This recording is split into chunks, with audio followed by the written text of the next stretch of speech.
Assalamualaikum warahmatullahi wabarakatuh. Perkenalkan, nama saya Dimas Cahyo Muraditya dengan NIM 18+0031. Pada kali ini saya akan mempresentasikan aplikasi SQLite pada Android Studio. Pertama, pada file dpadapter.java. Yang pertama ada kelas dpadapter. Di dalam kelas ini terdapat variabel string nama tab berisi dpadapter, kemudian key name berisi name, kemudian key nama berisi nama, kemudian key email berisi email, kemudian database table berisi TB mahasiswa itu untuk nama tabel, kemudian database name berisi DB mahasiswa untuk nama database, kemudian database versi berisi 1 yaitu untuk versi database, kemudian database create yang berisi query untuk membuat tabel, kemudian final konteks dengan nama konteks yang merupakan kelas abstrak membantu aktivitas saat ini untuk memberikan layanan atau sumber daya, kemudian database helper dengan nama db helper, SQLite database dengan nama db, kemudian kelas dpadapter yang berisi parameter konteks.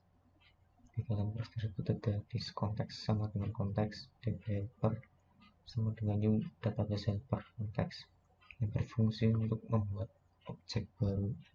Kemudian ada kelas database helper yang extends ke SQLite Open Helper, yaitu untuk menghubungkan ke library SQLite. Selanjutnya metode database helper dengan parameter konteks,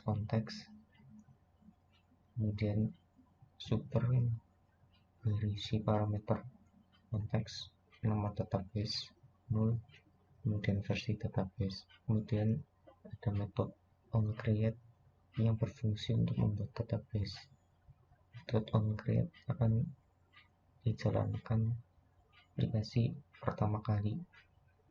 Kemudian metode onUpgrade, pada metode ini dipakai jika aplikasi yang dibuat merupakan versi baru dan database perangkat Android belum diperbaharui. Kemudian ada metode dpadapter open yang berfungsi untuk membuka database. Di dalam metode tersebut ada dpadapter get writable yang berfungsi untuk memanggil database agar dapat ditambahkan datanya. Kemudian metode close untuk menutup database. Kemudian ada metode isi data dengan parameter string name, nama, email, yang di dalamnya ada content values dengan nama objek initial values yang berfungsi untuk menambahkan baris baru ke tabel, kemudian setiap kolom diisi dengan metode put. Selanjutnya return dbinsert dengan diisi parameter nama table dan nama objek content values.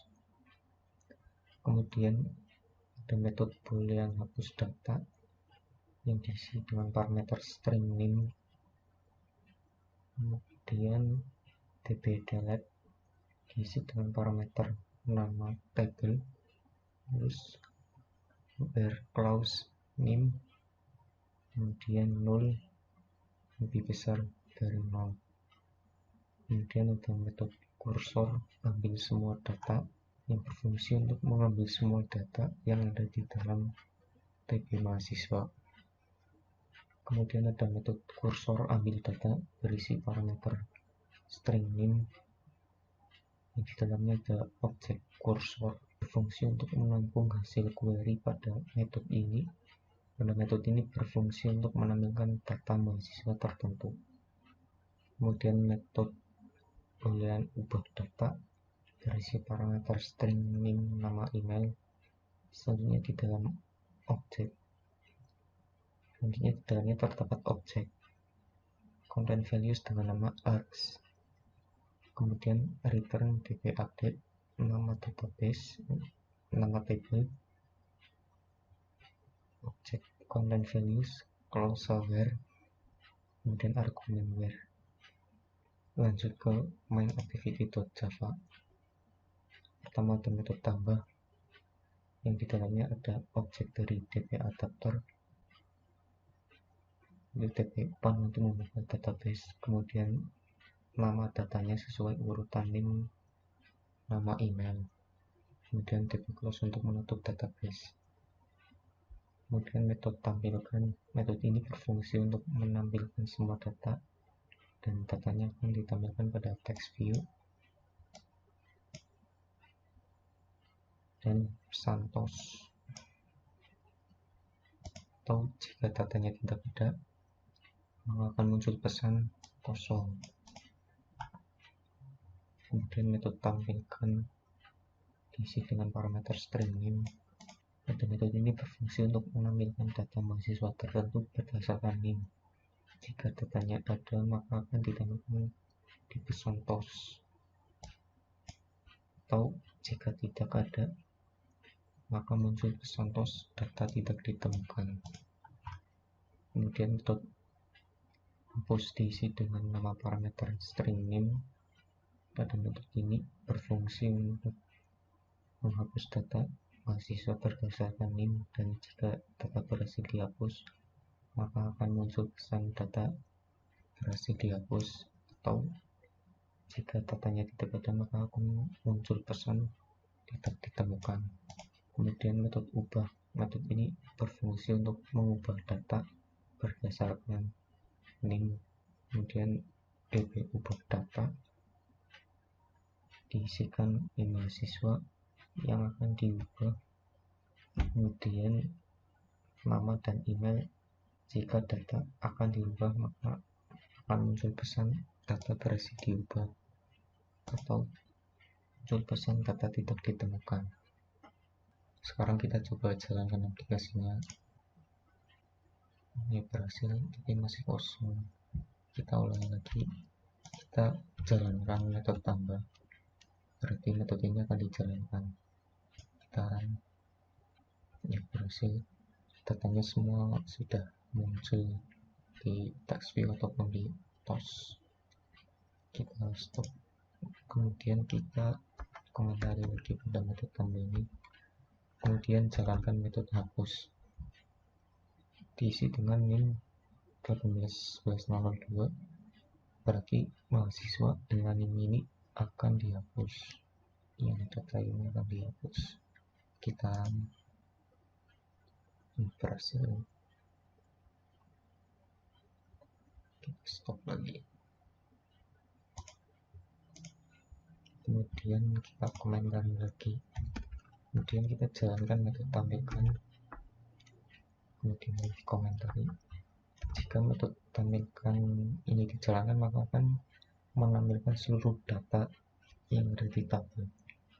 Kemudian jika ini dijalankan maka akan menampilkan nama mahasiswa dengan NIM ini. Hanya mahasiswa yang dengan NIM ini akan ditampilkan, berarti cuma satu mahasiswa yang akan tampil. Kita coba run. Ini berhasil, kita stop dengan komentari lagi, kemudian kita menjalankan metode ubah. Pada metode ini akan menjalankan ubah data ya, berarti dengan NIM 18.11.01 akan diubah datanya, namanya yang sebelumnya Dimas Cahyo nomor 3 akan diubah menjadi Dimas Cahyo, kemudian emailnya yang sebelumnya dimas@gmail.com akan diubah menjadi dimas_android@gmail.com. kemudian kita coba jalankan. Ini berhasil, kemudian kita stop lagi, lanjut ke metode tampilkan.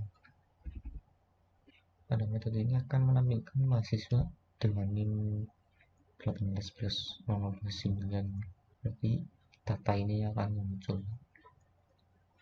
Kita komentari dulu dan jalankan. Ini berhasil, hanya satu. Ya, mungkin itu saja yang bisa saya sampaikan. Apabila ada kesalahan atau kekurangan saya mohon maaf.